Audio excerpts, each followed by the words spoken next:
मुंबई अहमदाबाद राष्ट्रीय महामार्गावरून सुरू असलेल्या प्रतिबंधित गुटख्याच्या बेकायदेशीर वाहतुकीवर पालघर पोलिसांनी मोठा घाव घालत तब्बल 7,76,066 रुपयांचा मुद्देमाल जप्त केला आहे। या कारवाईत महाराष्ट्रात विक्री व साठवणुकीस बंदी असलेल्या केशरयुक्त विमल पान मसाला आणि राजश्री पान मसाल्याचा मोठा साठा हस्तगत करण्यात आला असून 2 आरोपींना अटक करण्यात आली आहे। मिळालेल्या माहितीनुसार 16 जुलैला सकाळच्या सुमारास स्थानिक गुन्हे शाखेच्या पथकाला गुप्त माहिती मिळाली होती की मुंबई अहमदाबाद महामार्गावरून प्रतिबंधित गुटखा वाहतूक केली जात आहे। त्यानुसार तलासरी पोलीस ठाण्याच्या हद्दीतील सुतारपाडा गावाजवळ पोलिसांनी सापळा रचला।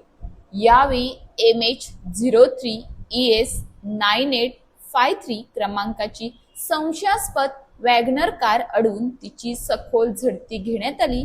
तपासादरम्यान कारमधून महाराष्ट्रात प्रतिबंधित असलेला केशरयुक्त विमल पान मसाला आणि राजश्री पान मसाल्याचा मोठा साठा आढळून आला। पोलिसांनी कारसह एकूण 7,76,066 रुपयांचा मुद्देमाल जप्त केला।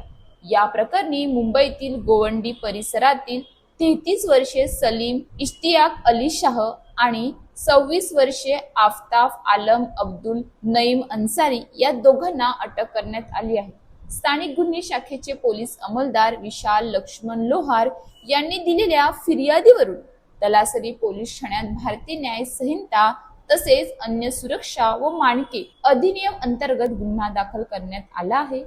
या कारवाईमुळे पालघर जिल्ह्यातून मुंबई अहमदाबाद महामार्गाच्या माध्यमातून सुरू असलेल्या प्रतिबंधित गुटखा तस्करीच्या साखळीचा तपास वेगानं सुरू झाला असून यामागे आणखी कोणते आरोपी किंवा मोठे रॅकेट कार्यरत आहे का याचाही शोध पोलीस घेत आहेत। पोलीस निरीक्षक अजय गोरड यांच्या मार्गदर्शनाखाली पुढील तपास सुरू असून या प्रकरणातून आणखी धक्कादायक माहिती समोर येण्याची शक्यता व्यक्त केली जात आहे। प्रतिबंधित गुटख्याची तस्करी ही केवळ कायद्याचा भंग नसून नागरिकांच्या आरोग्याशी खेळणारा गंभीर गुन्हा आहे। अशा बेकायदेशीर धंद्यांवर कठोर कारवाई करून दोषींवर कठोर शिक्षा होणे आवश्यक असून समाजानेही अशा प्रकारांची माहिती पोलिसांना देऊन या मोहिमेत सहकार्य करणे ही काळाची गरज आहे। अशाच ताज्या बातम्यांसाठी आमच्या न्यूज पोलीस रिपोर्टर चॅनलला लगेच सबस्क्राईब करा आणि बेल आयकॉन दाबायला